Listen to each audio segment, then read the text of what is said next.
All right, everybody. This is Greg Robbins, and I'm here today on the second of our series, Fix What Kills You. Let me tell you a story, and I'm going to get through this quickly because I want to get to my friend, my colleague. A lot of times I think he's like my younger brother, so I'm the mischievous guy. I would play jokes on him. If you ever do an in-person review with me, ask about some of the jokes I would play on him in the office. But Zack Mikovic, now his name is Jelko, but nobody could say that in Canada. So the teacher just said, okay, you're Zack. So Zack Mikovic, I've had the honor, I hired him 16 years ago. We went into China not as not the normal career pathway. I'll get into that in a minute. I saw things in Zack that I just believed in. And I got to tell you, this is a guy that if you were going to go down a dark alley and you knew that there could be trouble, this is the guy you want at your side. He won't even be at your back; he'll be there at your side. And he's family to Peggy and I. He saw something in me that made him want to get a master's of educational leadership. Then he earned his doctor of education, and I had the wonderful joy of serving on his committee. I was the first person that got to call him Dr. Mikovic. And so he's here with us today, and we're going to be talking about something that for sure we saw it in our school. You probably see it when you're in school, that when there are inconsistencies, especially around learning management and classroom management, it makes quality unsustainable. And we're going to talk about that today. But before I turn it over to him, let me tell you how I came to secondary and then primary education. I was a professor, and I knew that I was going to be a professor. Once I knew that being an Air Force pilot, I couldn't do that. I'd had an injury that wouldn't allow me to do that. I knew that I wanted to be a professor. And so, beginning with my undergraduate degree, I pivoted everything toward being in higher education, and that would be the sector where I would earn my living. And I would grow old and be, emeritus and die, and I would have a good life. So I was at the University of Alabama as a teaching professor in the graduate school and loved my students. But when I got to China, I realized that I was not properly trained. I was a poser, and Zach was a poser. We were in a high school doing things that we were untrained to do.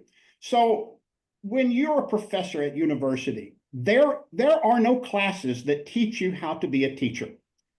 Probably the one seminar that I had that would count would be a seminar on delivery. That's what it was. One semester on instructional delivery. But that was at the college level, because in college, I had never created a lesson plan in my life.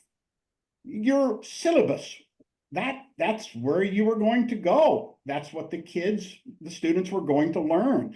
And so getting into Shenzhen at Shenzhen Middle School, so in China, you have Xiaoshui, so primary school, so small school. You have Zhongshui, Zhong means middle, that is normally high school, and then Dashui, big school, that would be university. So Shenzhen Middle School is a one percenter.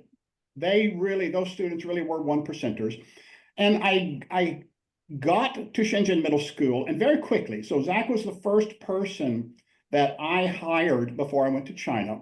We realized that we were looking at chaos. So when I would be at university, I did not see chaos. Professors profed, students took notes. It was very, very professor oriented, professor in the center of the room. I wasn't like that. I was a gamifier before I knew what it was, because to me, learning should be fun. It should be exciting. It should be rewarding. But I went in and I taught. I never taught below the master's degree. So I told my students, you're in for it. I cannot condescend to get down there. You're going to have to catch up with me. And so I realized that I was just managing chaos and herding cats all over the place. It was crazy. So Zach and I sat down and said, okay, we've got to start standardizing some things, or we're never going to have a good school. And we did that. And so, like, one of the things that I did is, by way of managing the classroom, You cannot take roll anymore. If you've got 20 students in your classroom, you can't figure out their names after the first week. In my mind, I didn't say this. There's something wrong with you. Don't take roll. Don't hand homework that you've graded. Put it on a desk over there and let them pick it up, or put it face down in their assigned seat. Don't take stuff up. Have a PPT here that the kids will walk in. This is what we're going to do today.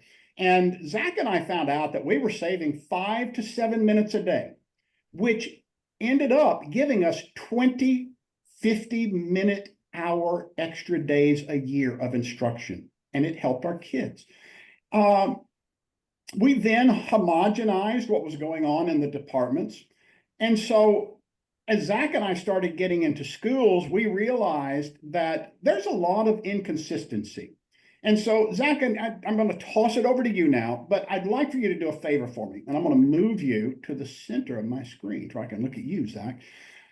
Help us understand this issue of inconsistencies. Are we talking about individual teachers, Zach, that are inconsistent and kids don't know what to expect when they come into their room, which they need ritual, they need consistency? Zach, are we talking about a bunch of teachers all doing a bunch of different things, and some things are good, some things are not? Kids go from class to class. Again, we've got chaos. Are we talking about departments? So set it up for us, please, Zach, and help us understand this issue from a big perspective. I think the easiest way to sometimes understand this and to actually unpack it is to divide it into macro level issues and then micro level issues. Okay. And then when you think about the what we've seen so far on all of these reviews that we've done and from our experience and then talking to professionals around the world, the macro level issues, and this is nothing new to those of us that have been in the business for in education for a while. A lot of them really stem from the issue of, so let's talk about the big one, staff turnover. Mm. So if you are constantly, so let me give you an interesting number. So the last school that I reviewed in Abu Dhabi, they were nervous because their staff turnover over the past 2 years experienced an uptick to, guess what? 16%. Well, a Chinese leader in a Chinese school would laugh at that Mm. because they would say that's not really turnover. That's nothing. Because in China, it's 45%, 55%, 65%, right? Yeah, So it's it not even really, an outlier in China to have that's schools right. 100% a year. So now that we've identified one really, let's call it a macro level mover and an impactor to the negative side of with respect to this particular topic. So let's not talk about the other things that impacts. Let's just talk about the inconsistencies. So that means that now you are facing a situation where you have a lot of people coming in, and if you don't have hyper targeted professional development orientation, if you do not have legacy materials and planning, and by legacy materials, I mean, well, if I'm replacing a teacher, what are you putting in my hands by way of resources, Yeah. right? Are you telling me that, okay, here's a textbook, go teach? Okay, or are you doing what some we've seen in other schools, the high performing schools? Yes, here is everything and the LMS, here's everything in Google Drive, here's every quiz, every test, every benchmark exam that was ever done, every analysis, every meeting, anything that was ever related to this particular course is right here in this folder. All you have to do is spend 100 hours reading it. Well, that's Mm. great, right? So that's one thing. The other macro level issue that I have seen, and I think that we can all agree upon, is the fact where there is a struggle to adapt frameworks, teaching frameworks. So obviously, IB is a framework, right? Mm. Cambridge system is a framework. American curriculum is a framework. There is a struggle, and perhaps it really stresses out both leaders and schools and teachers in terms of how do we adapt this, let's say, let's choose IB, Eurocentric teaching framework to our kids where we have, let's say, let me give another example that I remember of a school, 45% Koreans, 45% Filipinos, and 10% other nationalities, you know? So that is creating a lot of dissonance in terms of how instruction occurs both in the classroom and in co-curricular and extracurricular spheres. So this is one of the reasons, and I had this discussion with some leaders where they were saying, you know, this is why we have adopted things like UDL, you know, so Universal Design for Learning. So it's another framework, but it's not really tied to any specific paradigm. Right. And then I asked them, I said, well, why are you guys wanting to do this? And they said, well, we kind of made sure that teachers understand first what UDL is, for example, and because it gives us more flexibility to adapt these fixed paradigms that we have no choice but to utilize, but it gives us more. So it's another tool in our toolbox by which we can customize some of the things that we do. And that really means that you don't get into the situation where you're engaging in what is called, I think in literature, it's called risk, tokenism risk. Mm. That's what it's called. It means if you're going to do something, do it and make it legit. Don't just do it and say, oh, we have it, right? But really, really do it. So what they're doing is, and I can give you some just examples. I'll give you classroom and then co-curricular examples. And perhaps a really good one is a school that has had, I remember a school that had over 24 different passport holders from different nations around the world. And the chefs in the kitchen decided they figured out a way how they can add value to the curriculum. So they decided that each day they would be eating, guess what kind of food? One of the 24 nations. Can you imagine that? And then they engage the kids.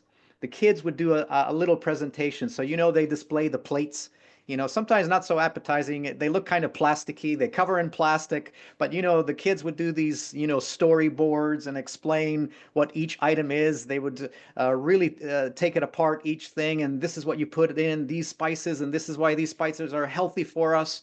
Amazing. You could sit there while you are standing in line and you can learn so much about Lebanese culture because of the food that you're going to be eating on this particular day. You know, Korean, Japanese, Filipino. My goodness. So that's a very interesting example that occurs outside of the curriculum, right? Mm. Really. And it's not in the classroom. In the classroom, teachers, again, this is where, and now we're really getting into the minutia of it. It really is context based. What does that mean? This is what I have seen. So if you have a teaching collective that is mostly of one or two or three nationalities, but they are teaching kids of 20, 30, 40, 15, 10, doesn't matter nationalities, it will require some effort, and effort really means training, right? Official and unofficial effort for them to be able to take an interest in the cultures of the children that they are teaching so that they may understand. Another example. So very, very, I always like giving examples, real world examples, so that they may understand that, for example, a Korean child, and Leonie can confirm this, a Korean child may not participate as much as an American child. Why?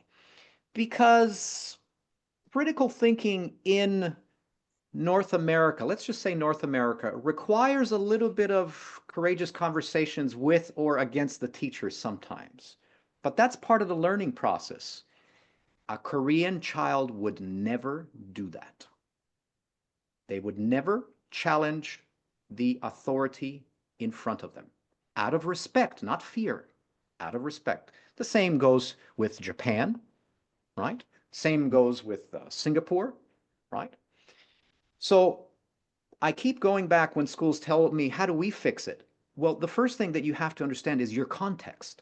So if you have inconsistencies in instructional practice, you Right. have to understand your context. And understanding your context means what are our macro level issues, right? And how do we fix those? And what are the micro level issues and understanding why they occur. right? Yeah, you can't fix something until you identify it, which to me is the beauty of accreditation, because there was Bill, our friend and psychologist in China, told me about a study once that women who were bulimic always saw themselves as overweight. They would look into a mirror and they would see an overweight human being. When they put a mask on so that you removed the face, that same woman would look into the mirror and say, oh my God, that person is starving. Well, schools can be like that as well.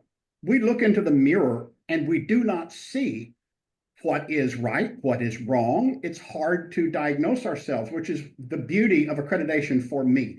Accreditation allows somebody that's not a part of the family to come in and honestly assess the good, the bad, the ugly, and identify those inconsistencies. Now, I want to do something because you talked about an issue that I've talked about for years, and that is the Americanization of curriculum.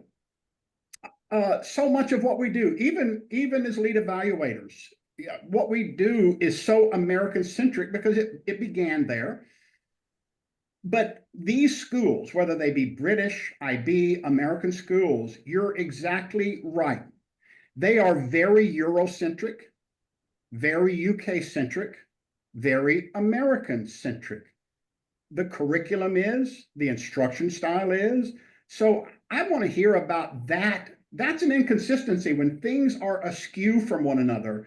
Talk to me about curriculum and resources in, say, the MENA region where you and I are mostly, and what can be done about it. You know, again, there's macro and micro level things that can be done. So let's perhaps use an example. Go to South America. I remember talking to a wonderful colleague of mine. I think we were on a review about 18 months ago. She was a retired principal, and we kind of touched on what you just asked me about. And she said, there's a lot of obviously IB schools here, and but the benefit that they had is that obviously most of the teachers are South American. I think she was from El Salvador, El Salvador. So most of the teachers are local, most of the kids are local. So understanding their particular context, fairly homogenous, right? They're able to, what she said, I think she said, we transpose things. I said, well, what does that mean? I understand the word, but I can't comprehend what does it mean in the context of what you do. Well, she said it begins let's go very, very down to that micro level. She said it begins with a simple lesson plan, and you got your IB framework. It's a set menu. You can't really do what you want. It's not a buffet, right?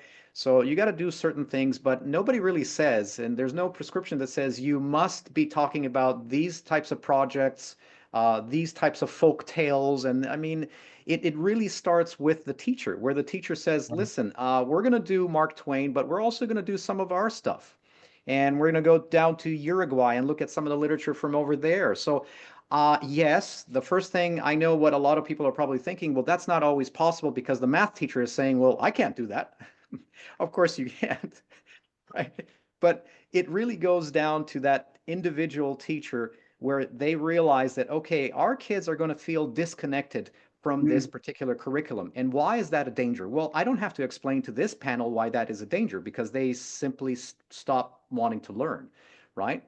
So they look at themselves as, okay, this is something, I got to get this diploma. I don't really see myself or this culture in any of this stuff that I do. So I'll do it because I have to do it. So it starts with the teacher, but then let's go back up to that macro level.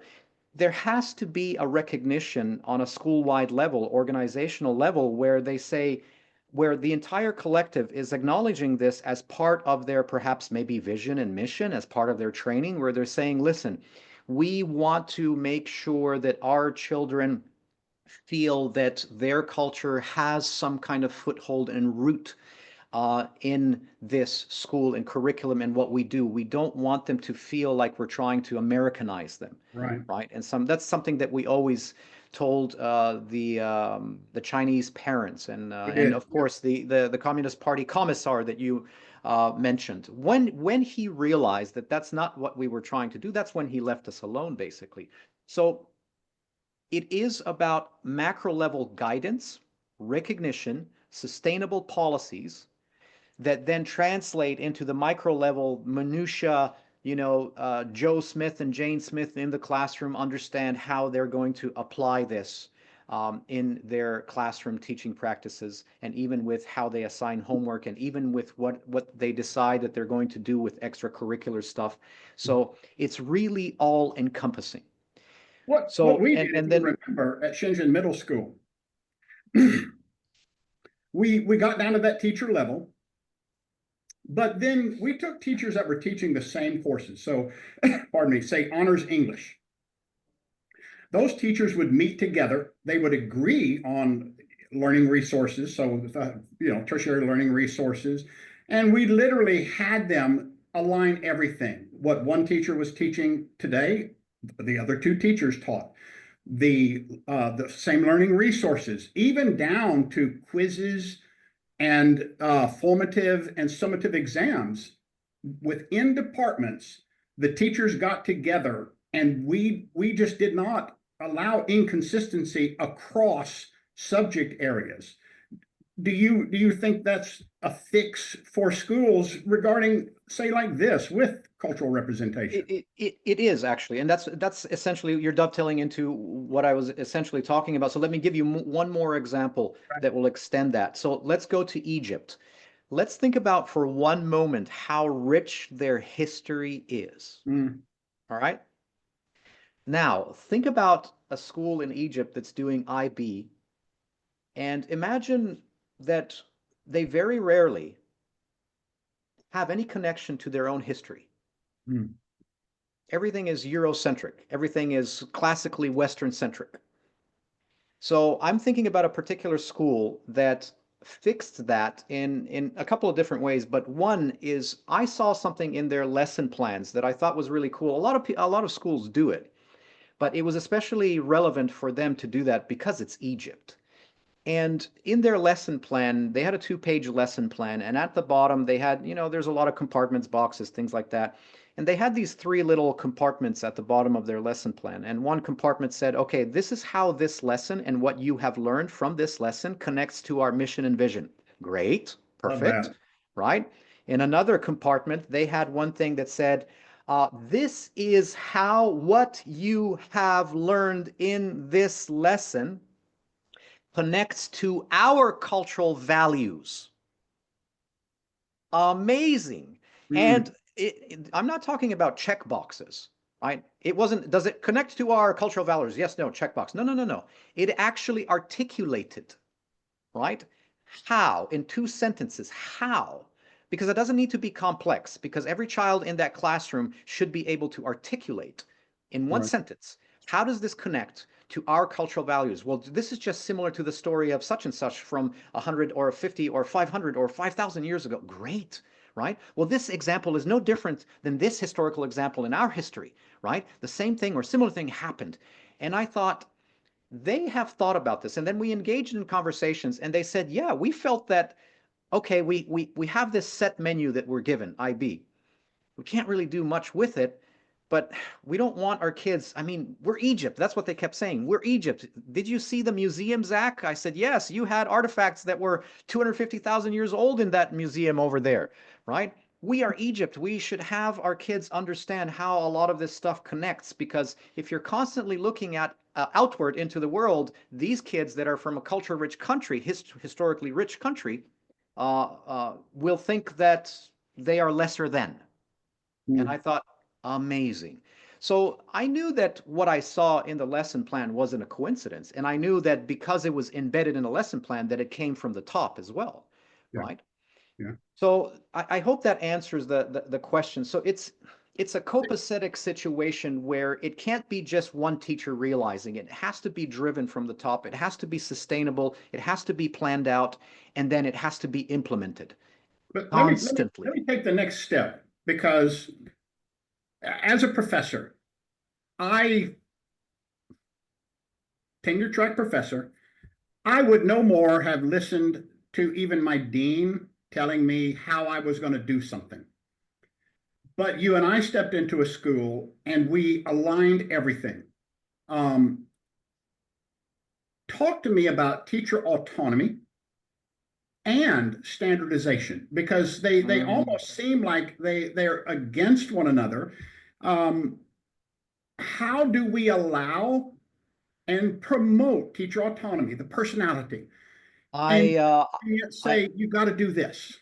it's a great question, and I'm going to perhaps misquote something because I can't remember it exactly.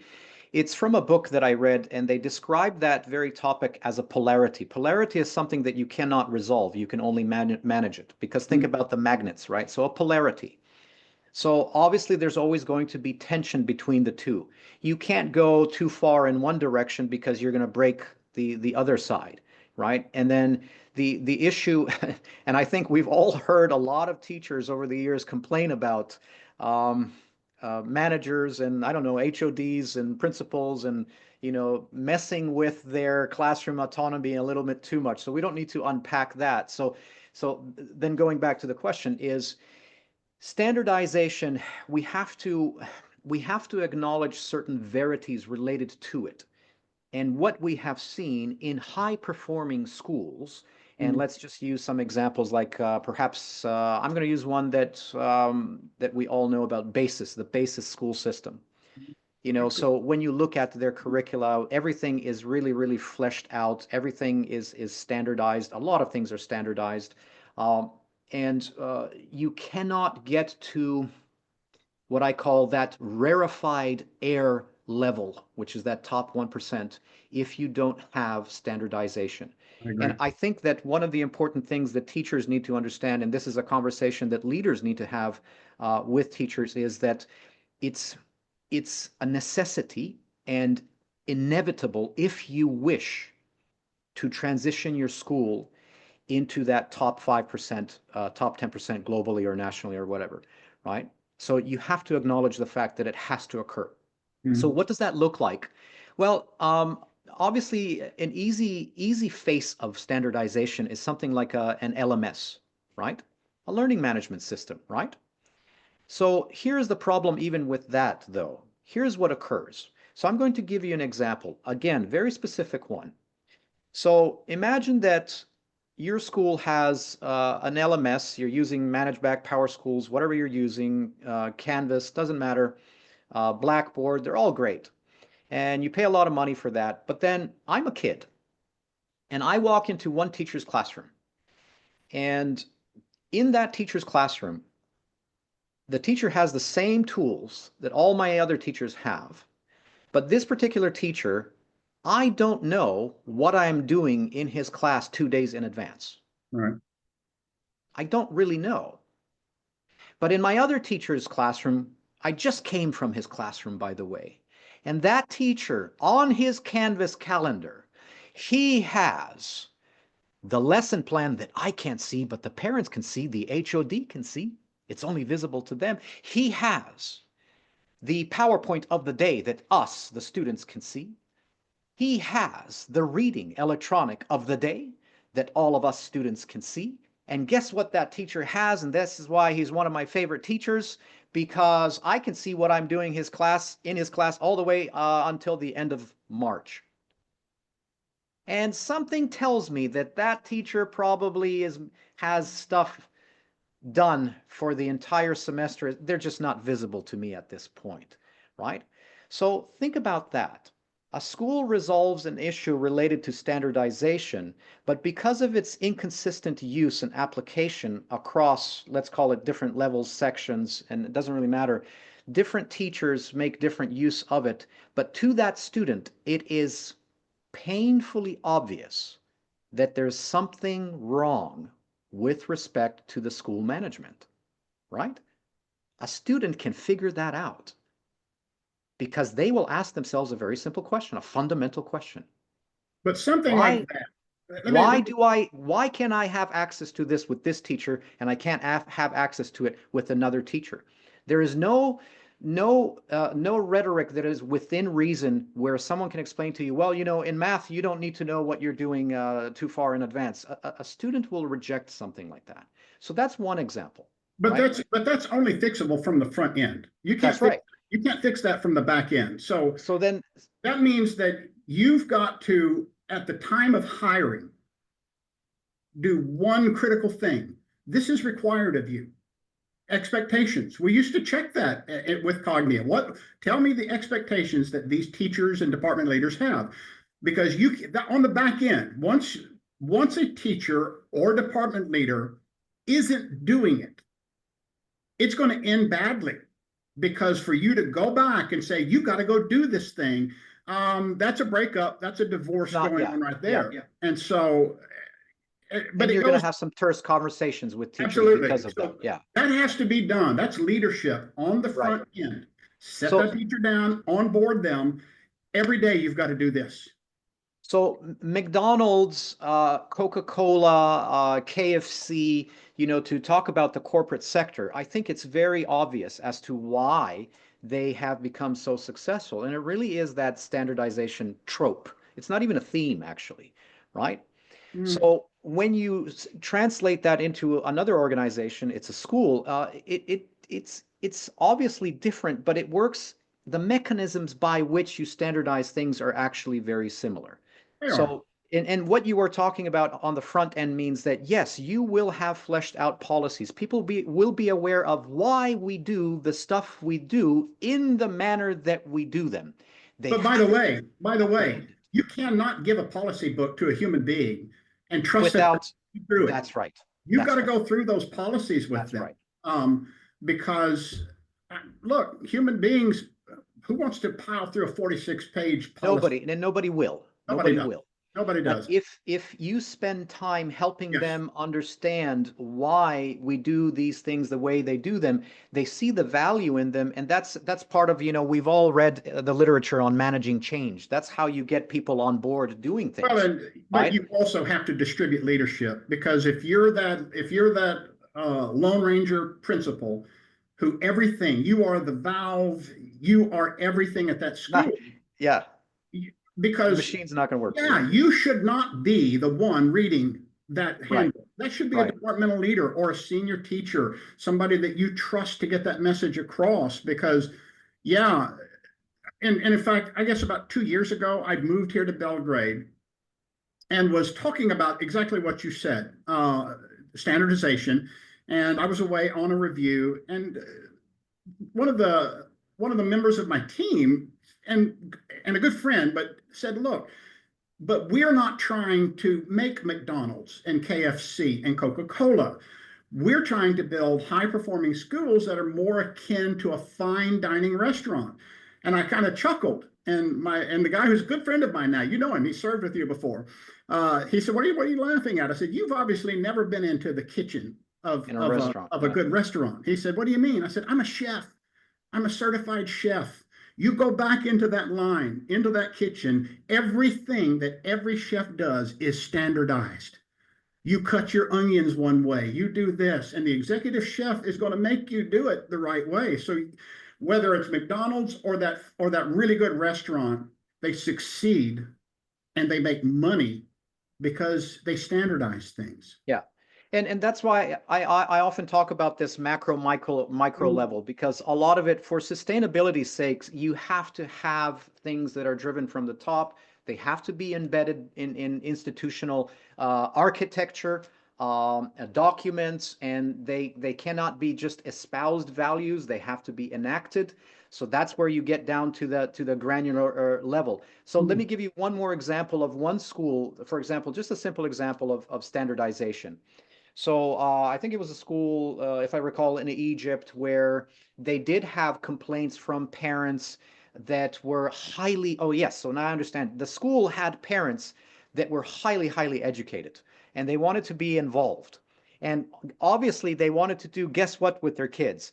Well, they wanted to see what was going to be done in the classroom, maybe 10 days, 2 weeks ahead of time, so that they could sort of get ahead of things, right? They had a lot of high performing kids in their classrooms. So they had complaints that there was inconsistencies in terms of, our kids don't know, my kid doesn't know what they're doing, and the policy that was passed was you shall send both the parent and the child, your, what do they call them? Learning plans Mm. that are going to outline what's going to be done over the next 10 academic days. Why would you want to hide that? It's not like Well, we're with the but that CIA, goes to, yes. And you know? so when we think about high performing schools, these things don't happen at high performing schools, right? Right. But we all know the following: high performing schools are basically outliers at this point, statistically speaking. Out of 100 schools that you go to, out of 100 schools that you've reviewed, well, 10% of them are probably high performing schools. So these issues that we're talking about are predominantly in, well, in that Nominal. bulk of Yeah, the, nominal that's schools. right. Yeah. So they predominate around the world. So I hope that it answers the question. There's just simply too much to talk about, but with respect to autonomy, because we didn't touch about autonomy too much, there Well, is, I want to take it to the next step. Let me take it to the next okay, step because I remember when we got to China.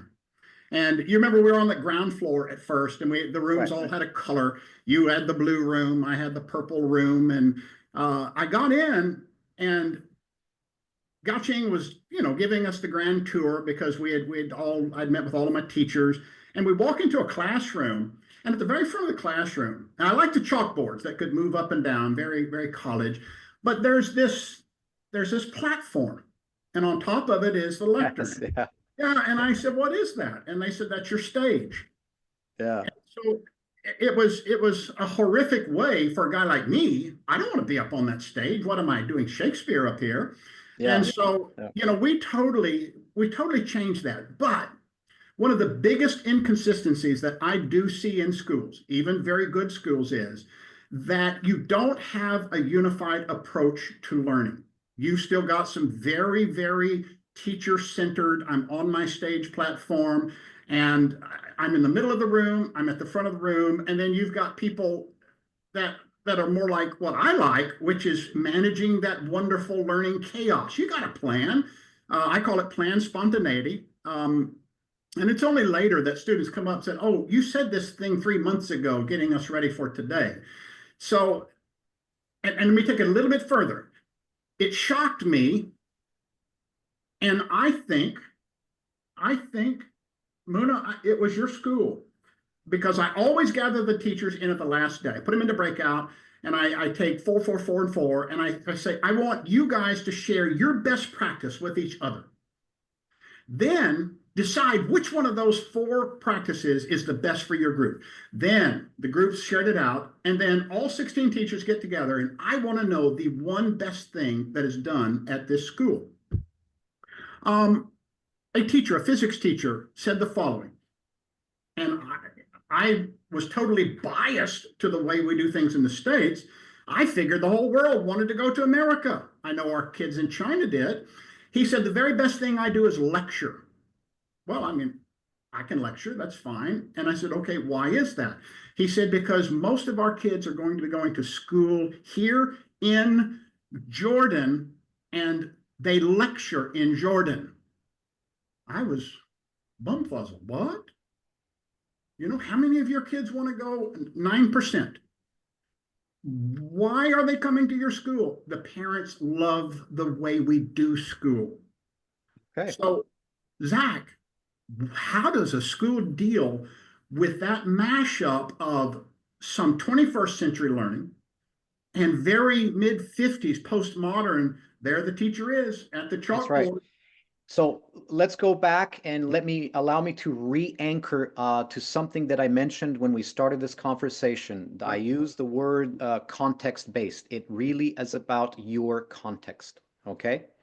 So you have to understand A, what can work in your context, given B, the student body that you have, C, the parents' expectations, D, national norms and expectations, because let's not forget about that. The government comes down and lays down the law and says this is the things that you got to do, and these are non-negotiable, right? So you have to do what the Chinese will always say, you have to draw your red lines. Okay? What are your red lines? Which means that we cannot color beyond these lines. But everything that we do inside is going to work, and our parents are going to love it. So if that's what it is, that's what it is. If 90% of their kids are going to universities where it's all lecture based, yeah, wouldn't it be a little bit? And then this would be kind of interesting because in reverse, let's say that they were doing a lot of project-based stuff and then they get to university and then they never do it. They're like, well, what Never. was I doing in high school? You know, these guys are in front of me lecturing. I don't even know how to take notes, So yeah, that's kind of an example in reverse, So it goes back to understanding your context, Yes. figuring out what you have to do and B, what you would like to do given what you're working with in terms of the student body and the context. So yes. Does that answer the Yeah, question? it does. It does because again, it just it astonished me because I had a normative So bias. Everybody wants to go to right, America. right. No, no, Let most me of let those me give kids wanted to another stay in Jordan. right. So let me give another example. One paradigm, two different examples. So Montessori school in Egypt and a Montessori school in Spain. Mm, The Montessori school parents, there's not many Montessori schools in Cairo. So that's why the parents come to the school and they put their kids in there because they love the paradigm. They love that, touching, learning, they have a little terrace adjacent to the classroom. And if they're learning for 5 minutes, they can take a break and chill for 5 minutes. And it's a great, I wouldn't be able to teach in that classroom, but it's a great learning experience. And the kids are learning and they love it. And the parents love it. So now here's the example in Spain. You go into Montessori, that the Montessori school, the example I'm thinking of is they have a lot of tech in their classroom. right. Think about that. Tech in a Montessori classroom, but they love it. Their parents want it and demand it. The paradigm needs to be updated because Maria Montessori, we don't know whether or not she would be against or for that kind of tech. I'm sure that if she was alive now, she'd say, listen, guys, we can utilize some of these tools, right? And so the example is it's completely apart. So this is what I said. This is what I asked the people at in Egypt. I said, if you deployed tech in the classroom, what would happen? We'd lose half of our student body because the parents would simply pull the kids out of school. they the parents said, listen, my kid gets too much time screen time anyway. The reason I like him at the Montessori school here with you guys in Egypt is because he gets to get a rest from that. He gets to get connected to learning in a different way, Mm, whereas in Spain the parents have a completely different mindset. So we're talking about the same paradigm, but it goes back to understanding your context and seeing what would work in your own context. And what works also means, well, what doesn't financially kill me, by the way, right? right. So I think that example is a very good contrasting example of do what you believe would be in the best interest of your school and your stakeholders, given your own context.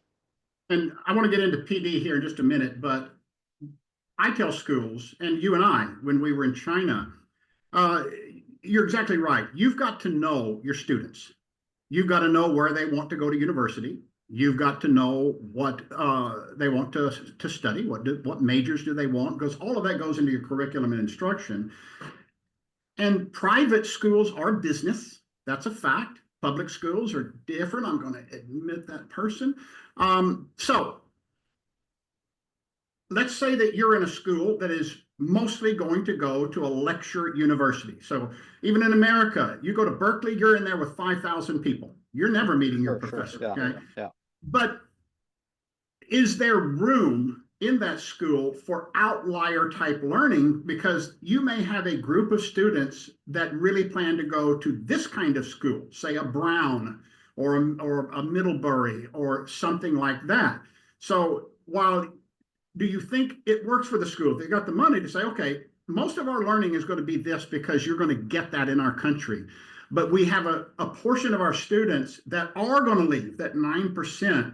where we need to have other curricular and learning options that allow them to get ready for where they are going to go. The answer to that, and this is not my opinion, it's based on what I've heard and seen and the opinions of others, because in the end, I'm sometimes just a collection, a compendium of other people's vast experience that I get to pilfer and collect and, archive in my head. And the simplest answer is absolutely yes. Absolutely yes. So again, let me give you an example. I was in a focus group with the girls section of a high school, and they said that there was excessive. So it's very. They were very homogenous and standardized in terms of the stuff that they were doing for the guys. Mm. And they said, we have no opportunities for arts. There's no drama class. We don't even have. Some of us would like to take psychology. Not even AP Psych, doesn't really matter. I mean, we don't have an opportunity to get involved in any kinds of arts. And we have clubs, but we only do them on Thursdays, and we don't have a single club that really focuses on arts specifically. I was kind of shocked. I'm like, okay, I didn't really realize that. Mm. I walk into the hallway and you see all of these sports trophies, and you think, wow, the school's doing great. So until you get into these conversations, and you can't really see this from the school documents necessarily, or looking at something like a school website or pictures, until you get into conversations, you can't really uncover something like that. So it goes directly to the heart of what you just asked. And you don't even have to, if 90% of your kids are going to a particular uh, type of university, and you say, well, if we do this, it's kind of a waste of time. Mm. It never is, because it goes back to that equity, right? You have to give opportunities for kids to make sure that you're not excluding or marginalizing certain groups just because it makes more sense for you time-wise not to, and I don't want to use the words waste time on particular things, because obviously the schedule is always tight. That's another problem. And you have to triage things. It's time triage, and it's very stressful. You have 8 periods in a day, and if you're only a day school, you're limited in terms of what you can do with the co-curriculars and extracurriculars and career-oriented programs and things like that, right? So I understand.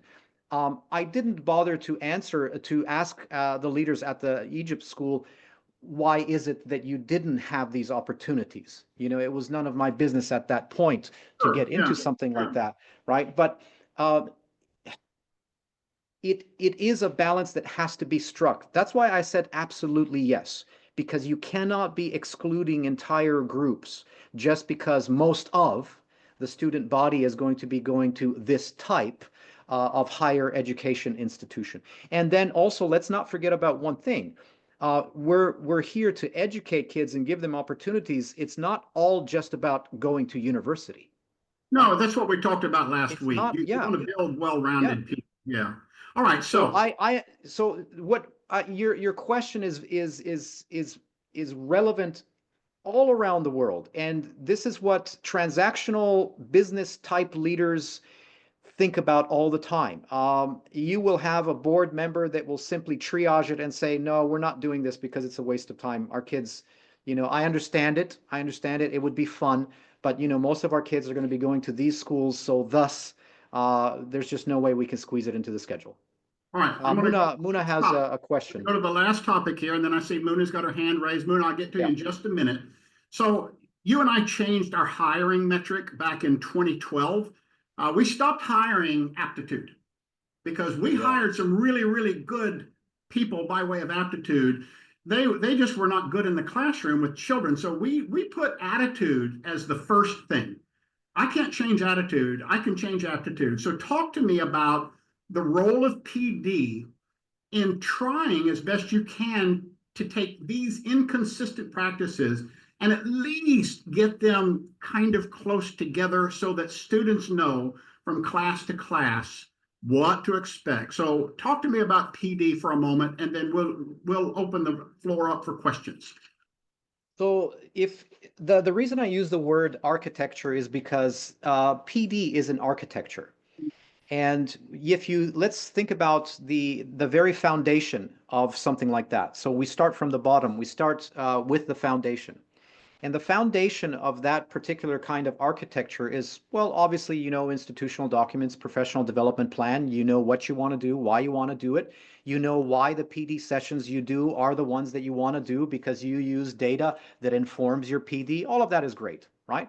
So that's foundational to the architecture of it. Another foundational piece is looking at the type of people that you have in your organization. So let me give you an example with respect to that. You walk into a school that started in 1982 in Abu Dhabi, and most of the teachers have been there since the beginning. So the average tenure is like 18, 19 years. Wonderful, which means they have a great foundation for guess what? Well, when any new teacher comes in, which is probably once in 2 years, they get them up on the curve really quick with respect to a lot of stuff, right?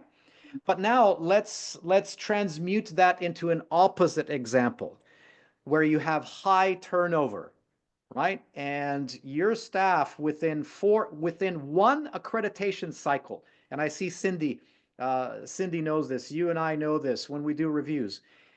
The people that were in the school 5 years ago when they Years got ago, accredited, when they're getting reaccredited, they're all gone, gone. right? So Leadership's gone. now, so go back to the architecture now.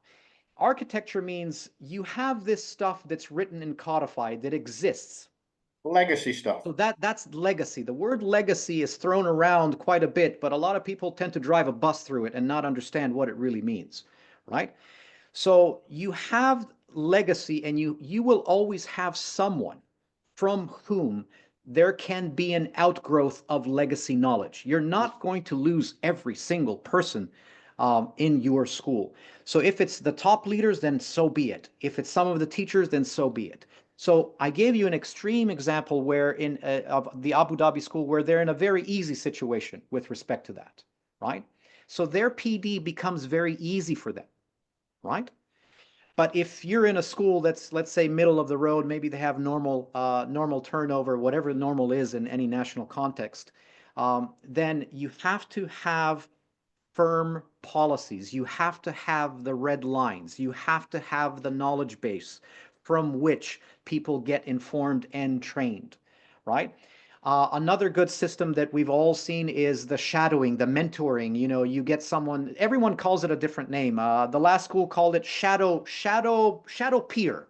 And I thought, Right. okay, that's an interesting word, shadow peer. It means that at any point in time, if you're a new person at our school, this older teacher that's in your same department will be your guide on the side, right? And that's a wonderful thing. So you have your official PD, right? You have your policies and procedures that are explained to you. Then you have that guide on the side that is there for you, even for when you're stressed out, for other things too, not just the official stuff, right? Then Yeah. you feel that the school cares about you, that you're always aware of what is expected of you, what you need to do, and that's it. What Yeah. you don't want is the following. You don't want, I've seen schools where they said that checking on teachers during night studies, they call them inspection patrols. Now let's focus on the vocabulary there, right? Inspection patrols. Well, it wasn't chosen by accident because, come to find out, these teachers were checked on so many times during the week and during the day that was stressing them out more than anything. So forget about PD, forget about everything, right? So again, we talk about when we talk about sustainability and consistency, it starts from the top. There have to be policies. There has to be legacy knowledge present. There has to be access to this brain trust, right? But there also has to be a willingness to not view teachers or individuals or any stakeholder for that matter as someone that needs to be inspected, right? I hope that makes sense. It does.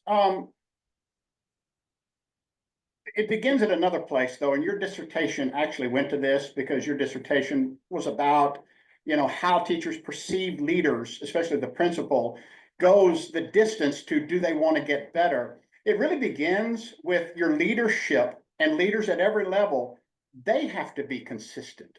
They have to have a plan.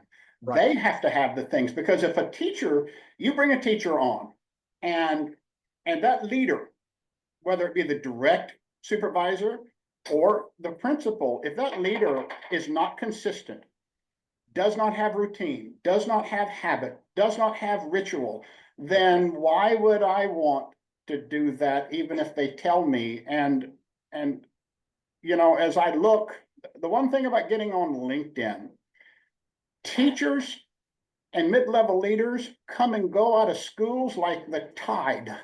They are just, that's a problem. Yeah. Yeah. all right. So Zach, I want to thank you. We've still got a few minutes. Muna, I saw your hand was up. Did you have a question? Yes, back to Dr. Zack's point that most of the students, we know that they're going to a certain study, field of study, which means I think he meant universities.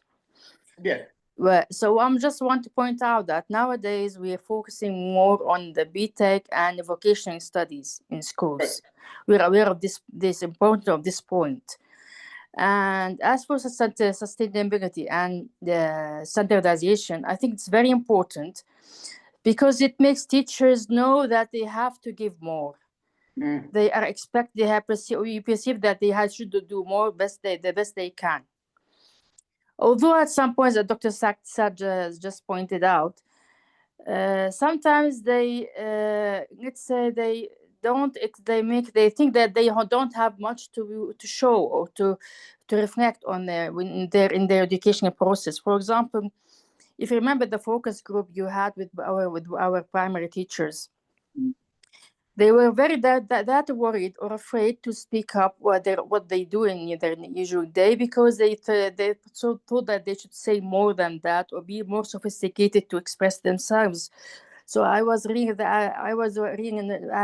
I told them, what you should do is just say what you're doing in class. That's as easy as that. It's not that, but as a pattern or let's say watching out or inspecting what they're doing. No, it's a matter of just telling us what you really do in class. How do you engage with your students? Right. So these 2 points, I think, I just wanted to mention out. Yes, and we are aware of the importance of having vocational studies nowadays, and the inclusion, of course, of AI and in education. All right. Who else? Question for the room. Yeah. Anybody? Okay, well, folks, we are going to call it a day. We got you out of here in under an hour this time. Thank you. I will have the recording up in YouTube and give you the link to this recording in the super team. I'll give you the summary and post that for you tomorrow. And so if you have no other questions, anybody have any questions before I tell you goodbye? Thank you, everyone. All right, guys, be well. Be well, guys. Thank you. Bye-bye. Bye. Have a great day. You too. Bye-bye. Bye-bye.